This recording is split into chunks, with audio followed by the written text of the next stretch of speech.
Hey everybody, I recently got this Marantz PMD222 vintage tape machine to use as a tape delay, and I was pretty excited about it. I got it off the Shop Goodwill website for really cheap. I think it was around like $30 plus some shipping. All told, less than $50 if I remember right. And if you look around for these on Reverb or something like that, you'll probably see that they're posted for some pretty absurd prices, and a few $100. I don't recommend you ever pay that for one of these, because if you look around, you can see that the sold prices are typically quite a bit less, and you can find them for cheaper if you're patient. So anyway, I got this one in the mail, and I was really excited at first because it actually just worked. It was pretty dirty. In fact, it still could use a bit more cleaning. But it played, recorded everything pretty much no problem, except it had a high pitch whining sound when it was running. And having worked on my PMD430 a couple months back, having worked on my PMD430 a few months back, that high-pitched sound was really familiar, because I remembered that when I was tuning the input levels of the 430 and I had it all opened up and I was playing back and listening at the same time, if I didn't connect a ground to one specific place that's connected to the circuit board, it would make this horrible sound. And the sound that this machine was making was basically identical to that. So I have a suspicion that somehow maybe that screw is loose or the connection is just bad. I'm going to make that fix. I made a video over on my other channel, my more performance-oriented channel called Atelier, using this thing while it was making that terrible noise. I was doing no input feedback for Noise Vimber, and I figured I might as well make use of that horrible sound of this tape machine and make use of it before I fixed it. But then, not long after I made that video, probably that evening or the next day, I was playing around and the machine stopped working. So now, if I press play, let's pause. If I press play, you can see the tape doesn't move. Nothing happens here. No rewind, no fast forward. I said those backwards. No, I got it right. And yeah, so, however, we do still hear the motor running. Get that little, and the view meters peak whenever, you can hear here. View meters do peak whenever we press play. So I think that it is still functioning. My suspicion is just old belts. They were probably on and just working just enough when I got it, and now that I've used it a bit, they've fallen off. You can see, I don't know if you can see all this dust inside this thing. I'm gonna have to give it a really good cleaning. It's like it came from Arizona, which is kind of funny, like me, not too far from where I recently moved from Tucson. I think it even came from the one of the Pima County Goodwills. So this red dirt is nice Sonoran desert dust that I'm more than accustomed to. Kind of funny, ironic thing.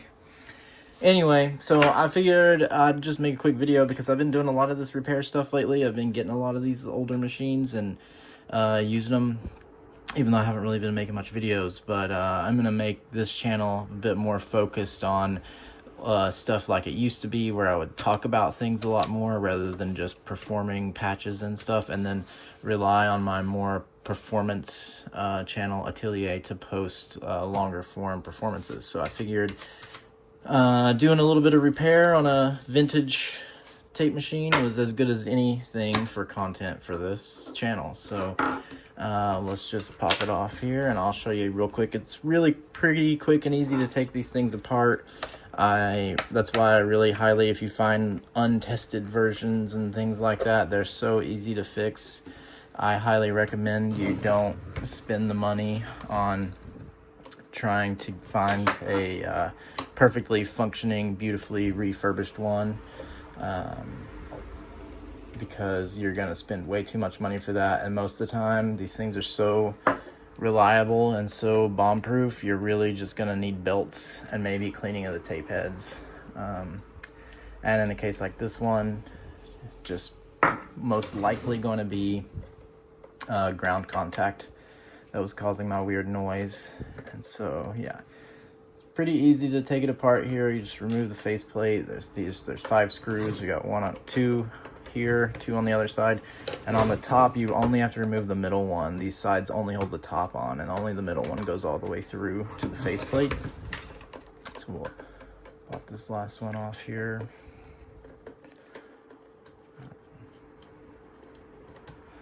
And you gotta pull these knobs off. It's pretty easy to get them off. They just pull out. And also this middle screw here holds on the faceplate, which we're gonna take the bottom plate off anyway, but you gotta take that out to get the faceplate loose. And to get this knob off, it just slides on there over top of the faceplate, but it can be a little bit of a pain. So I don't like to pry and stuff, because I don't want to crack something or scratch the faceplate. I mean, I know this thing's not mint, but I want to keep it as nice as I can. So what I like to do is just, once the faceplate is loose, which we can see there, it's loose all across the top, loose across the bottom. The only thing holding it on is this knob. And so once that's the case, I like to grab it on both sides and just pull very, you pull a bit. You don't got to pull super hard. And you see it'll pull the knob up just enough. We can then pop that knob off. And now the faceplate should be loose. We can't quite take it off yet. Let's see. It comes off a bit better once we have the bottom plate off. So maybe if you're doing this at home, you can take the bottom off first. That might be a more straightforward way. So anyway, we'll take out these 4 remaining screws, hold the bottom plate on, and we'll at least be able to see the circuit board.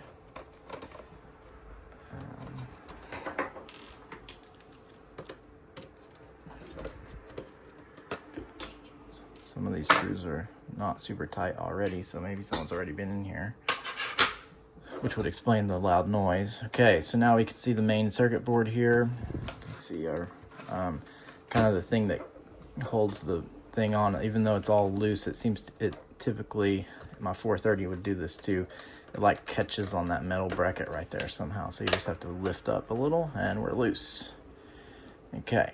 Now, next thing, I'll usually just disconnect the faceplate. Okay. The 222 is a little bit different than my 430. On my 430, there's just one connector right here that everything connects into, really easy to access. See if I can turn this so you can see. If we look here, we've actually got 3 wires. 1, 2, 3. I really don't want to get back in there with my fingers. Maybe I'm just gonna leave the faceplate right now. But first things first, the bit of strange ground hum, I'll show you the screw that I'm that I'm thinking it probably is when we go to take the board loose, because we'll have to loosen that screw to get the board out. So I'm just gonna leave this hang just a little. Maybe I guess I need to zoom out some or rotate up. There we go. I'm just gonna leave this here, be pretty gentle with it so we don't mess up any wires or connectors, but those wires are pretty strong. You gotta take out this screw right here behind the knob. And then we've got, usually, I think it's like 4 or 5 screws on the circuit board itself. This guy is actually holding something on. This thing, yeah, this kind of weird hex that actually is just a standoff that then another screw from the main cover, this one on this flat bit, threads into this. Not sure why that's the case, but it does that on the 430 as well, and sometimes that just comes off with the bottom plate. So I'll take these. There's usually different types of screws in the board here, so like this one's like a fine machine screw. This standoff, also fine machine screw. but then there's a couple of them that go into plastic standoffs. Yeah, this one's one of them. And that one's a more coarse plastic screw. So just kind of got to keep a reminder that the more coarse screws go into the plastic bits. And you can, if you look down in the holes, you can see that's, I mean, you probably can't see on the camera, but in real life, I can see it's plastic under there and metal under there, and that's how you determine which ones go where. Pop this guy off.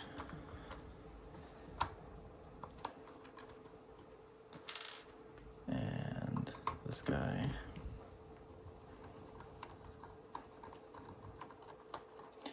And then there's one more. These three are holding on like this metal plate that the potentiometers are mounted to, which is actually pretty nice. It makes it solid and durable. But if we look here, this one goes down into a brass. I don't know if you can see that. There's a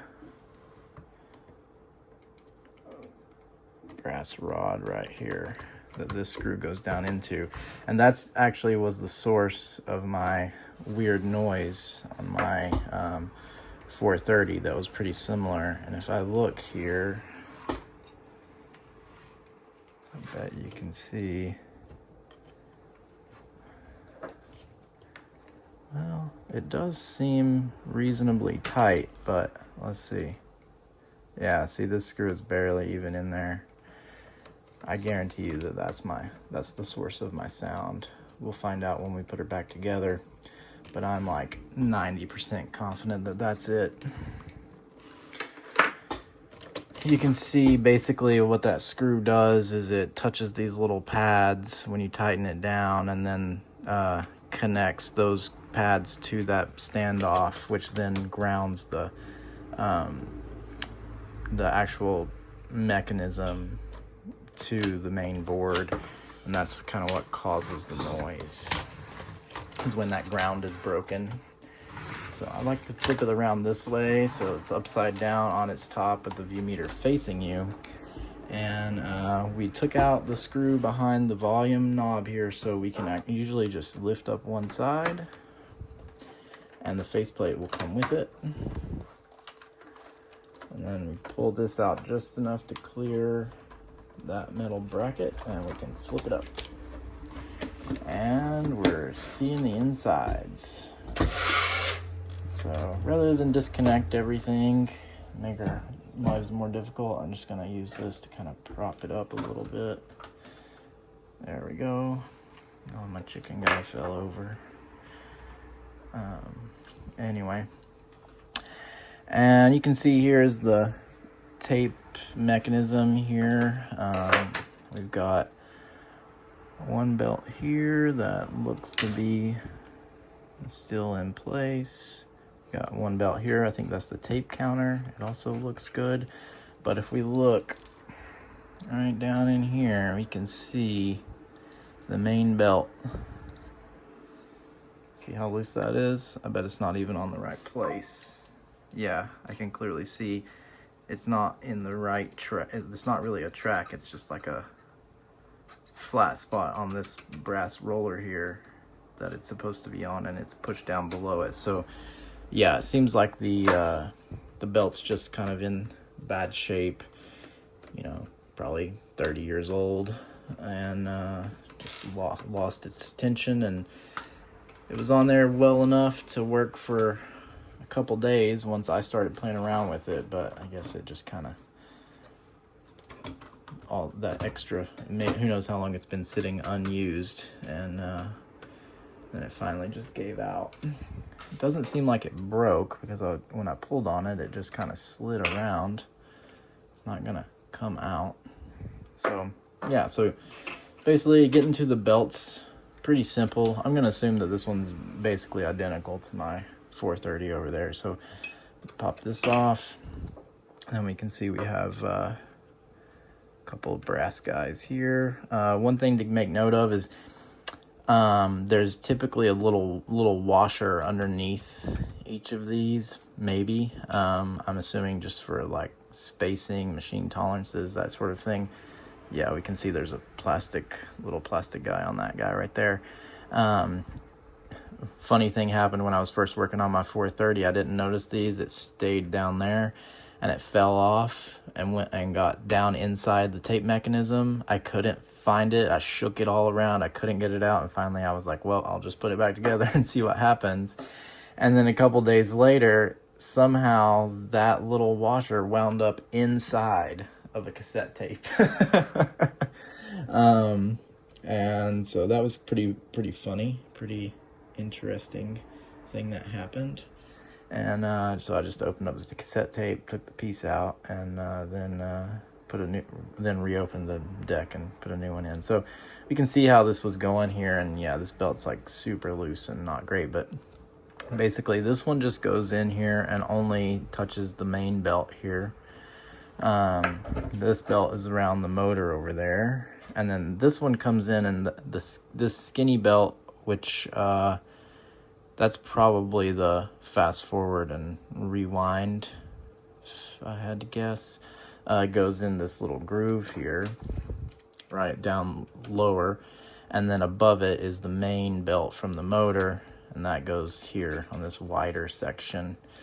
And so you can just make note of that. It's pretty easy to put it back the way it goes. And I have a couple different belts. I have kind of a stack of these flat belts that I have recently acquired. I think I got it from Amazon. They're pretty cheap. A few bucks, you get tons of them. Plus a ton of these other regular skinnier belts. I got both packages, just a few bucks each. So let's get this one off here, and then we'll find one that matches.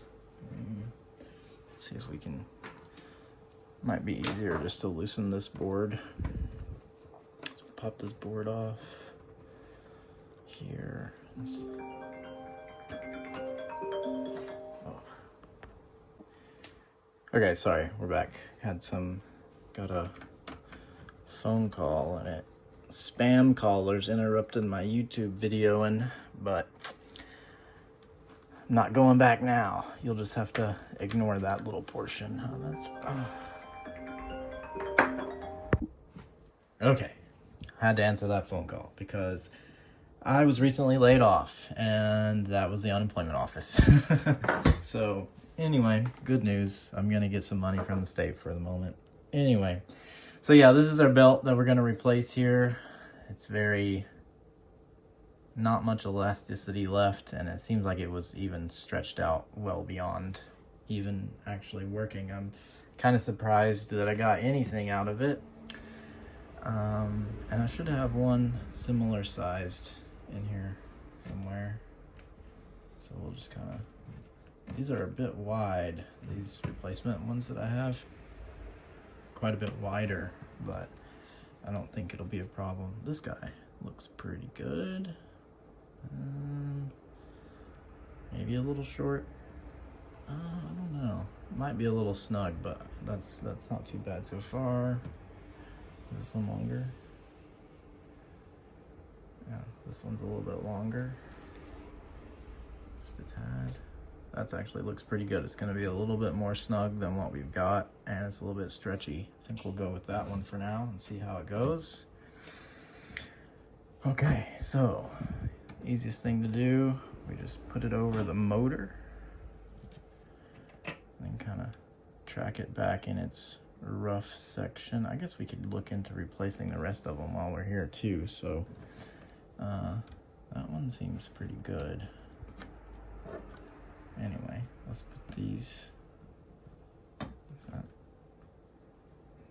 metal and metal pins. So we'll go.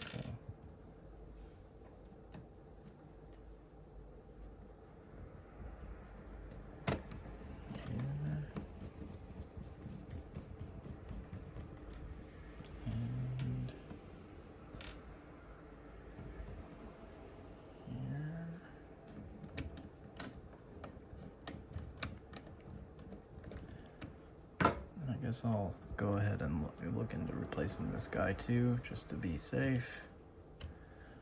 I'm gonna leave the tape counter one on there. It seems fine. Maybe I'm being lazy, but I don't like to change things that don't necessarily need to be changed, and it's not like I'm selling this thing. I'm keeping it for myself. I can always just crack it back open and change another belt if needed. Let's see, so this is the original. One's a little bit heavier. Yeah, I think that'll be okay. Lay that one over there. Okay, so here's how we do it. This one that goes on, this is the bottom one. Get that in there, go in the groove.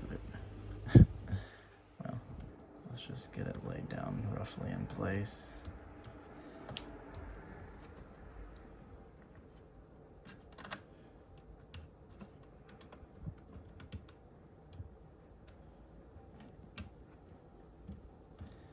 Okay, that's just about where it's gonna end up, I think.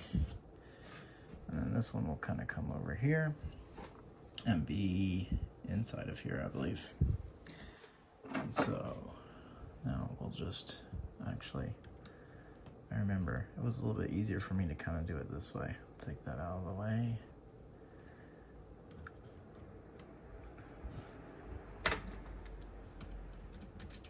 This up.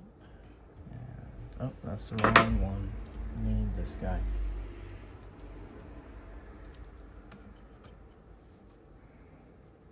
Just put that right there. And there.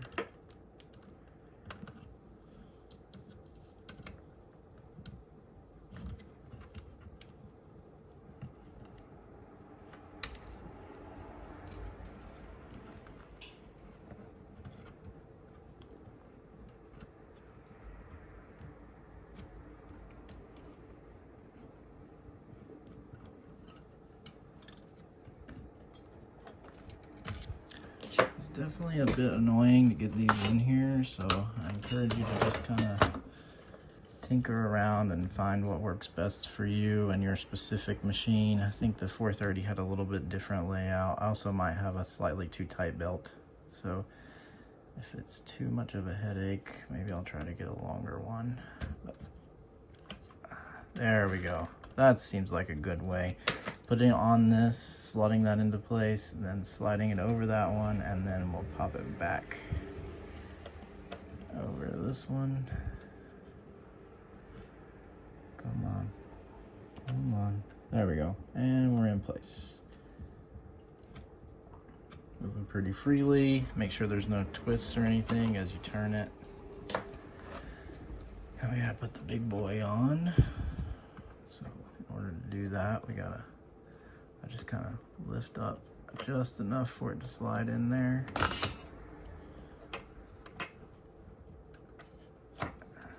And we're on, okay.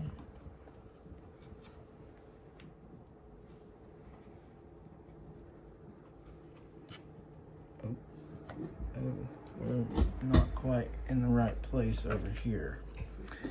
But look, it's not coming, it should be coming out pretty tight together right here because the spindle on that motor is pretty narrow, and it's actually kind of wrapped up around, looks like a trim pot. So I'm gonna loosen this, make some room for it to come under here where it goes. There we go. A lot nicer. We can spin freely now. You see it's spinning all those guys. That's all looking good. Let's tighten this down.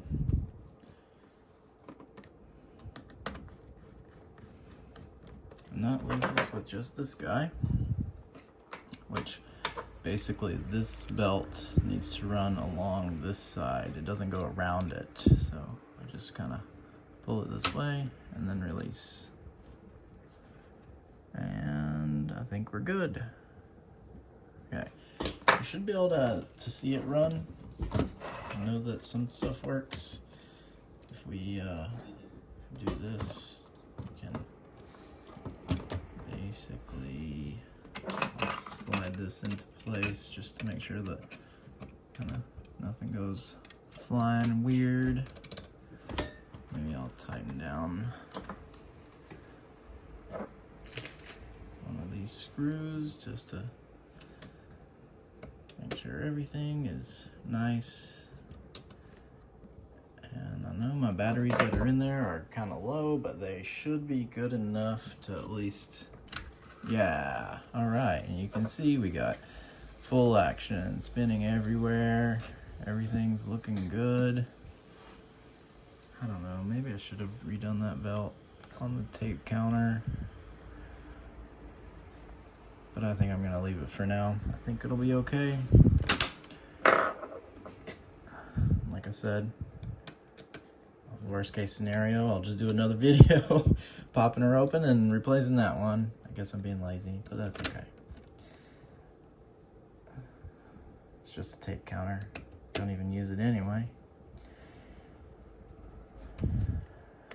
Alright, so now we got our, all that's tightened back down. That's the only two that come out of there, so we should be able to flip this back down and put our board back in place.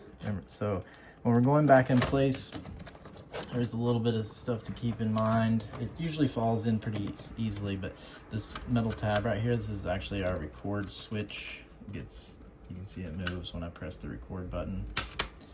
And that goes up here and presses this long white guy right here on the board.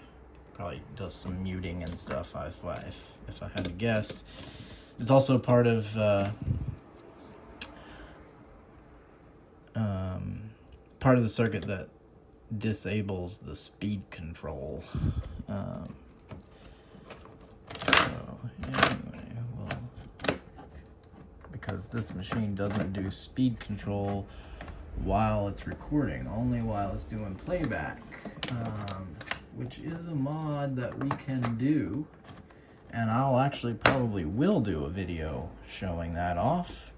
But before I do any mods, I like to get the machine working exactly as expected and then start doing some mods. So even though maybe it's a little bit of extra work, I find that makes me a lot more comfortable to know that I have a machine that's working exactly as expected before I go in and try to do any modifications. And so, like I mentioned before, this little connection right here has caused me problems, and I suspect that was the cause of the noise that I was hearing. We'll find out when we're back together and start listening in. This guy right here.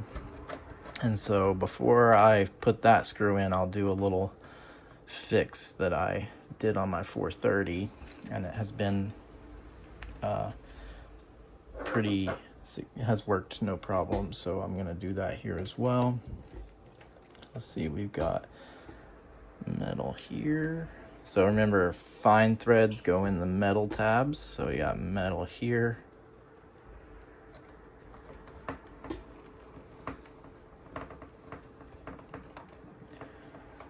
We got metal there, but we're gonna save that one for last. We got plastic, metal here.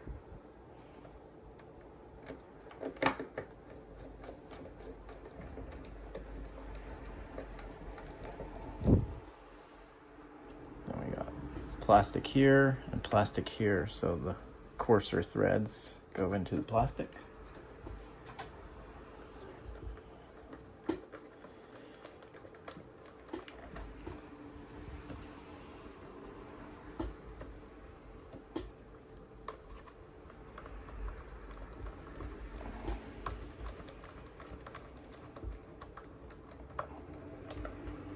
Okay, and that leaves us with, actually we can do the faceplate one, or the volume knob mount here.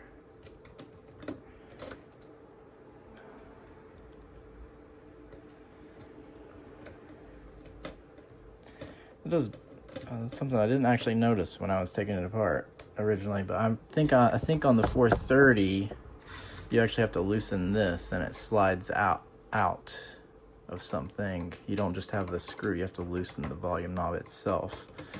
So this one's actually a little bit nicer in that regard, but then more annoying with the faceplate. Okay, so we got one more screw for the board. Going to go right here. And like I said, I have a little thing that I like to do that I found made my 430s a little more consistently noise-free.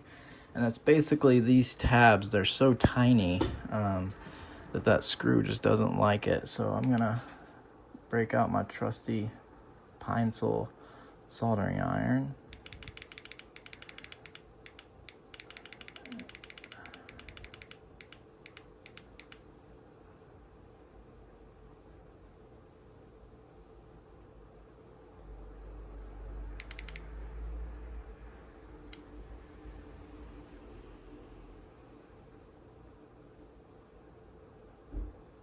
Yeah, there we go. And bring that back off. There we go. I'll just heat this up. Add a tiny little bit of solder on those tabs. See, that one kind of flowed out.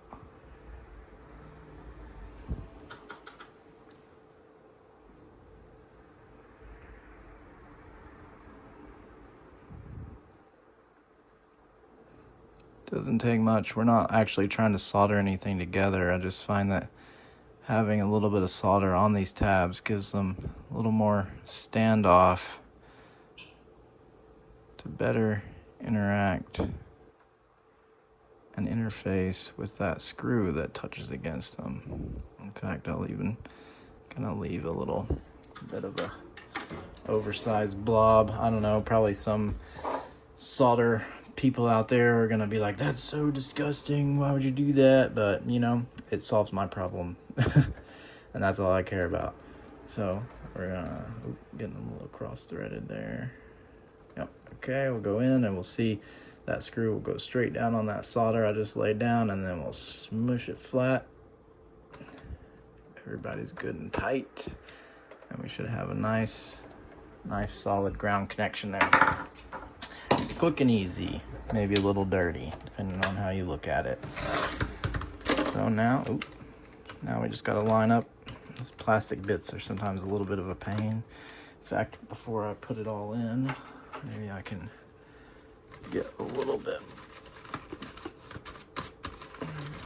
Not really. I'm gonna have to take and like actually scrub some of this with something. Not sure what. At this point, I'm kind of okay with the dust over the potential of messing something else up at the moment. Okay, we got our faceplate in place. Go ahead and put in that top screw. This one's kind of long. I guess it goes through the top, through the plastic here, and then into something underneath. I didn't actually look at what it threads into. Then we got these four, one on each side.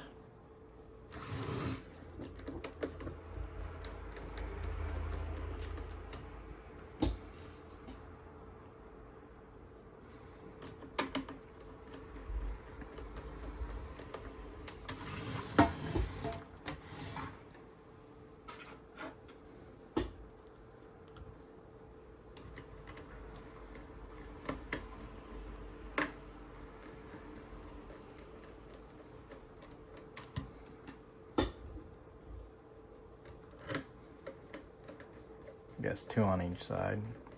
Anyway. And bottom plate.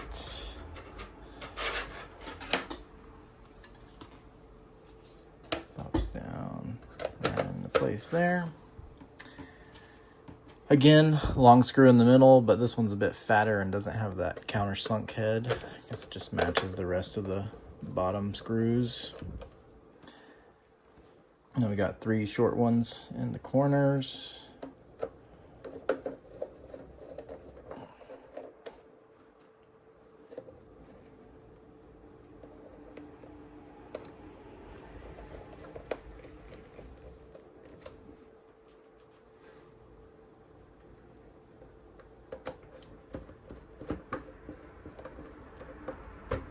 And one really small countersunk guy that goes into that standoff. guessing that's some sort of grounding thing. Just doing a full-on case ground of sorts. I'm not sure. Okay, I'll pop this in here. Pop this in here. And here. And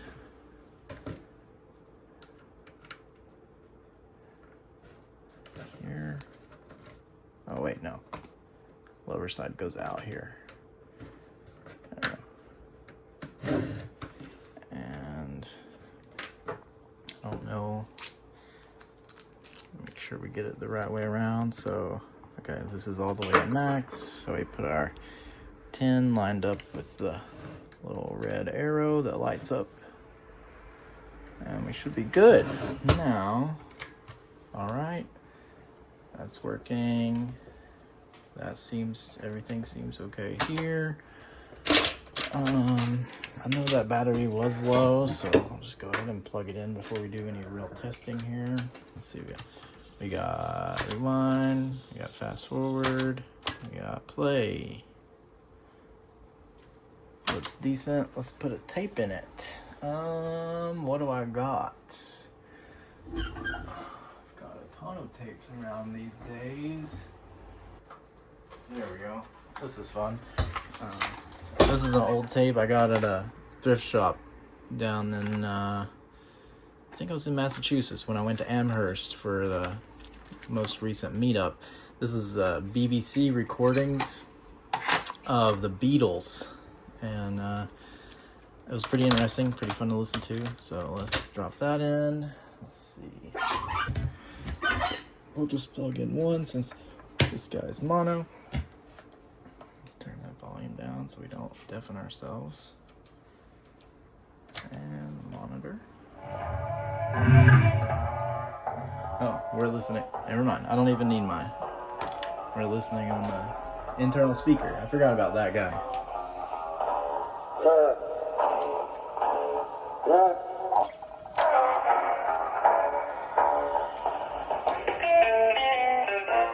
Beatles at the Beeb is brought to you by the Adolf Coors Company. Brewer of Coors and Coors Light Beer. Alright. Oh, all good. So yeah, so we got playback. I guess I could test the record. Let's put my loop tape in here. Play some loop. There's nothing on that guy. Makes sense. What can I get going? Oh, here. How about this? We'll can do. What can we do? Guess I wasn't really set up to do a full-on test. Oh wait, can I record my voice? There's a microphone. Let's do that. Switch it to mic. I actually never really used the internal mic, so might not know how to do this, but we'll just have it. We'll just have you recording. I'm not sure if it's picking up from the mic or not. I can't tell. Are you picking up from the mic? Are you picking up from the mic? We'll find out when we play back.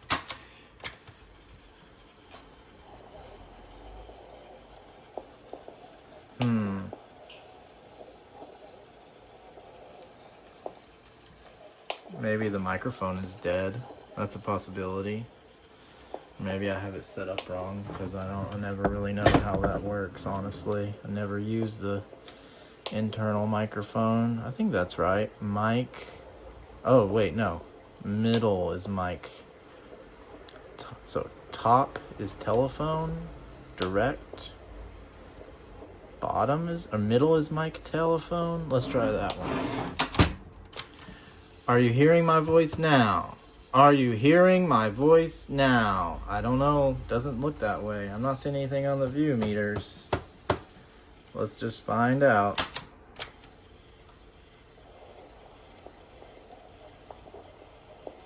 I'm not sure.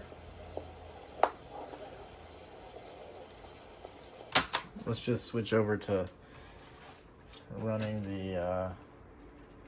it on the inputs. I'll do with my Beatles tape. And I'll see if I can find a quick RCA cable to do here. Line out to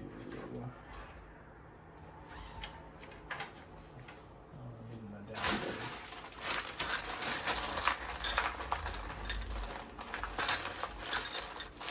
Adapter down there. This one.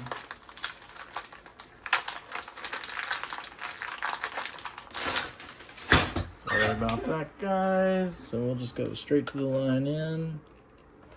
Is that good? Yeah. Switch you to line in. I'm gonna play you. I have my 430 over here playing something. Then Try the new Nissan Sentra.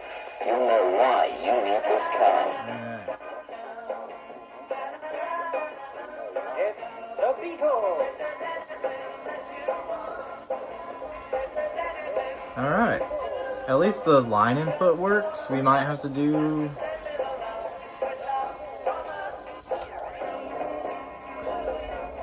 I question if the problem I was hearing was actually like maybe the mic. I don't know. I guess I'm saying I think this is probably a me problem, not a problem with the thing, because I've never used the internal mic. But I'll have to look into that. See if we can get it to work. Yeah, I don't know. Anyway, the line in works, and that's what I'm going to use more than anything. So we should be good for now. And I'll be able to set this up and use it as a tape delay. Oh, we didn't even check the noise. Before, we would just hear terrible noise.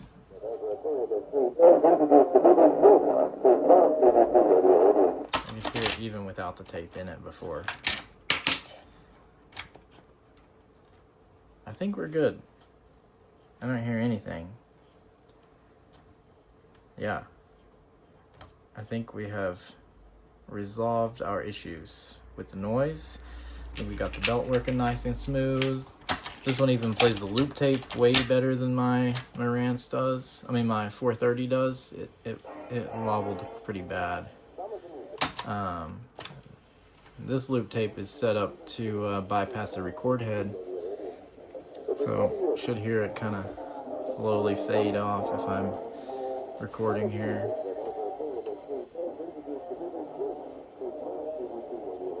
At any rate, the recording sounds pretty smooth. Like we got a full loop. That's pretty nice.